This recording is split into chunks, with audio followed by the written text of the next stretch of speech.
Exatamente uma semana atrás, quando da gravação desse vídeo, virou notícia, Brasil afora, mais um ataque em uma escola, dessa vez no Colégio Sapopemba, na zona leste de São Paulo. Esse não é o primeiro ataque que acontece, ainda mais esse ano, quer dizer, principalmente para mim aqui em Santa Catarina, o que primeiro vem à mente, o que mais aterrorizou a população foi o que aconteceu em Blumenau, e eu, como professor desde 2018, me vi obrigado a dar os meus 5 centavos de opinião acerca desse assunto. Os números desde 2018 eles vêm mostrando uma crescente no nível de ataques. Vou deixar até aqui na tela em algum lugar com um gráfico mostrando o quanto esses ataques vêm crescendo nos últimos anos. Vocês podem ver que em 2017 e 2018 ele vem numa crescente, 2020 ele dá uma caída porque o mundo acabou em 2020, e aí 21, 22 e a gente chega finalmente em 2023. Tem tanta coisa errada nesse caso de Sapopemba que, não ironicamente, eu tive que trazer a minha agenda com tudo que eu tenho anotado para falar sobre esse assunto. Mas antes de eu falar desse assunto, eu preciso me apresentar. Se você já vem assistindo esse canal desde os primeiros vídeos, você sabe quem eu sou. Se você não sabe, meu nome é Cláudio Júnior, eu sou professor atuante em sala de aula desde 2018, tradutor e intérprete, palestrante, e essa é a minha visão acerca do tiroteio que aconteceu no colégio em São Paulo. Existem 3 pontos que a gente precisa levar em consideração antes de a gente discutir uma conclusão. Esses 3 pontos são o background do garoto, o papel dos pais na criação dele e o papel da escola no que aconteceu nessa situação inteira. O background do garoto não era dos melhores, pelo que as investigações feitas até agora indicam e pelo que eu li nas notícias até então. O garoto ele era vítima de bullying já havia bastante tempo e ele era um frequentador assíduo de fóruns, principalmente no Discord, onde alguns deles chegou a printar a conversa dele já avisando que ia fazer um ataque, um massacre, um tiroteio e matar uma galera no colégio. A importância dos pais nesse assunto ela se dá a partir do momento de que o garoto pegou uma arma que era do pai dele para realizar, para fazer o que ele fez na escola. E eu não vou ser hipócrita, eu cresci no interior de Santa Catarina, meu pai tinha armas em casa e ele tinha e tem até hoje as espingardas dele atrás da porta do quarto dele. E eu aprendi a atirar com estilingue quando eu tinha 4, 5 anos, eu aprendi a usar uma espingarda quando eu tinha 11, 12, só que eu nunca cheguei perto das armas do meu pai porque tinha um limite. Primeiro, porque eu sabia do estrago que ela conseguia fazer. Segundo, porque eu não queria gastar chumbo ou o cartucho dele à toa. E o terceiro, que eu sabia que se eu fizesse alguma cagada com uma espingarda do meu pai, eu tomaria uma surra que eu certamente não estaria vivo aqui para contar essa história. E no caso do garoto em específico, até onde eu li nas notícias, as armas do pai ficavam escondidas, a arma num canto, a munição no outro, e o garoto procurou até achar para levar para a escola. Tá errado. Se você vai ter arma em casa, o mínimo que você pode fazer é chamar o seu filho e mostrar: então, filho, tá aqui, isso é o que ela é capaz de fazer, é assim que se usa, não mexa. Imponha um limite, não tenta esconder e fingir que não existe. Mostra que existe, mostra como usar e impõe uma regra, o que vai acontecer se ele não fazer isso. Eu não sei até que ponto o pai desse garoto tinha porte para arma, agora eu vou ficar devendo essa informação, mas eu vou deixar aqui na tela o que eu encontrar de notícia acerca disso. E o garoto, além de vítima de bullying que ele era, aparentemente, pelo que eu li, ele teve uma criação bem largada aos 4 ventos, bem solto, bem pipa voada, solto à torta e à direita. Muito provavelmente, e isso sou eu tirando as conclusões aqui agora, ele era um guri que o que ele tinha de tecnologia era para funcionar como babá eletrônica, porque os pais não conseguiam cuidar. E a terceira parte que a gente precisa abordar nesse assunto antes de chegar na conclusão é a parte dos professores no colégio. Para a parte dos professores no colégio, eu posso falar com conhecimento de causa, porque eu estou dentro de sala de aula em escola pública desde 2018. Já tive sorte de trabalhar em colégio particular, hoje em dia eu trabalho em uma escola de idiomas, mas assim, professor é uma criatura mentalmente exausta. Professor é uma criatura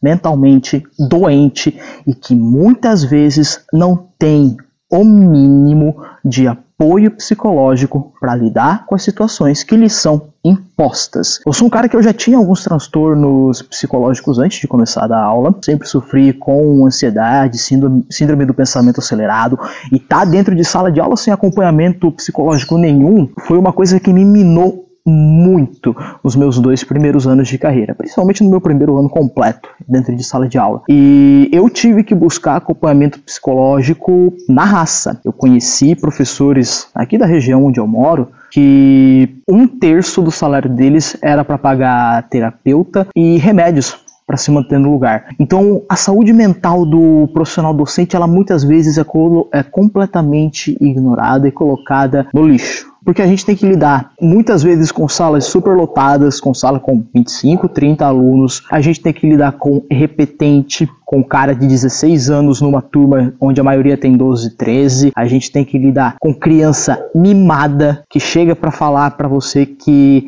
eu não tô aprendendo nada e a culpa é sua. E bicho, antes de qualquer coisa, se alguém um dia aqui nesse comentário chegar e falar que professor ganha bem e não sabe o que fazer, eu vou enfiar a mão na fuça e eu vou mandar sentar e estudar 4 anos dentro de uma faculdade, entrar em sala de aula, passar por tudo que o professor passa e daí dar uma opinião. Do contrário, esquece. E no caso dessa situação ali de Sapopemba, o mais interessante é que parece que alguns já sabiam, que ele já tinha comentado sobre fazer um massacre. Aparentemente o próprio diretor sabia, mas não foram tomadas nenhuma atitude, nenhum boletim de ocorrência ou coisa do tipo. A ameaça ela foi só colocada de escanteio e dependendo da situação, da correria do professor que tem que trabalhar talvez em 2 até 3 colégios diferentes para ter um salário mais ou menos para conseguir sobreviver, é comum que haja uma negligência disso, porque tá todo mundo com a cabeça tão enfiada no próprio umbigo que se esquece de olhar as coisas em volta.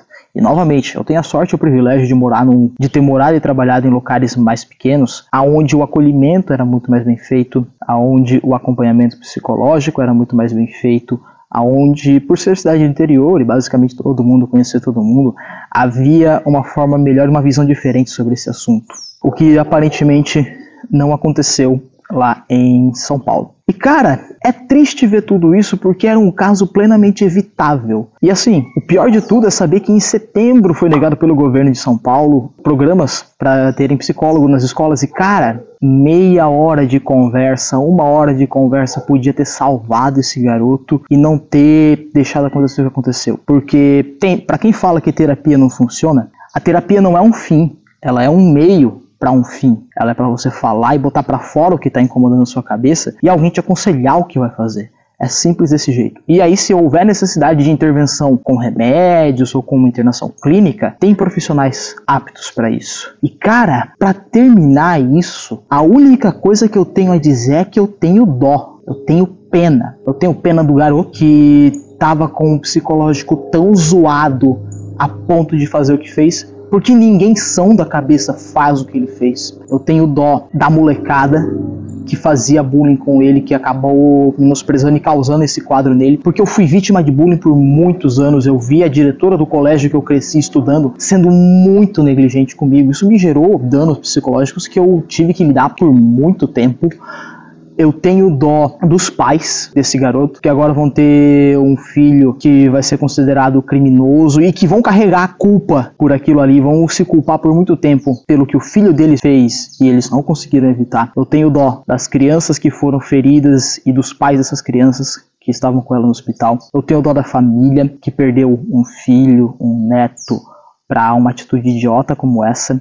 Eu tenho dó da gente como humanidade, porque em qualquer país civilizado que leva esse tipo de situação a sério, esse caso nunca seria repetido. Esse caso ia ser modelo. O caso de Blumenau seria modelo para deixar que coisas desse tipo nunca mais acontecesse. Só que a gente tá no Brasil, tanque-o ou deixe-o. No final das contas, a gente vê esse tipo de coisa e a gente perde a nossa humanidade, a gente perde a nossa capacidade de se sensibilizar, olha para aquilo e fala, fazer o quê? Acontece, dá de ombro e segue a vida. E quando a gente para analisar esse caso, a gente vê que não teve só um culpado, tiveram vários. Os pais do garoto que talvez não deram a atenção para ele que ele precisava, a escola que não se sabe até que ponto forneceu apoio psicológico para esse piá, os pais que criaram filhos ou não criaram filhos a ponto de fazer o bullying que fizeram para ferrar com o psicológico dele, os professores que sabiam de alguma coisa e não se sabe até que ponto foi feito um boletim de ocorrência ou tomado providência.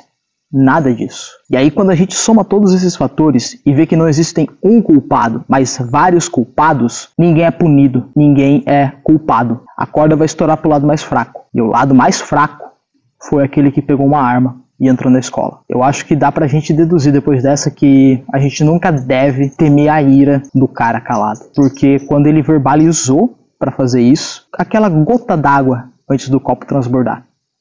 e ninguém fez nada. Se você tem alguma opinião que possa contribuir para essa discussão, a caixa de comentários está disponível aqui embaixo. Eu te convido também a se inscrever e curtir no canal. Essa nova fase que eu estou começando aqui agora tem bastante coisa para trazer. Em breve eu vou trazer um sistema de apoiadores para deixar aqui também. Mas até esse sistema de apoiadores, caso você queira, você pode fazer uma doação na chave Pix que está aparecendo aqui na tela para me ajudar a manter os custos de manutenção e criação de conteúdo que esse canal demanda. Todo o conteúdo que você está vendo aqui de graça tem um tremendo custo de produção, e qualquer doação que você puder fazer para me ajudar a manter esse tipo de conteúdo sendo feito me será extremamente útil e eu serei extremamente grato pela atitude. A todos vocês, uma ótima semana. Meu nome é Cláudio Júnior e muito obrigado pela sua atenção.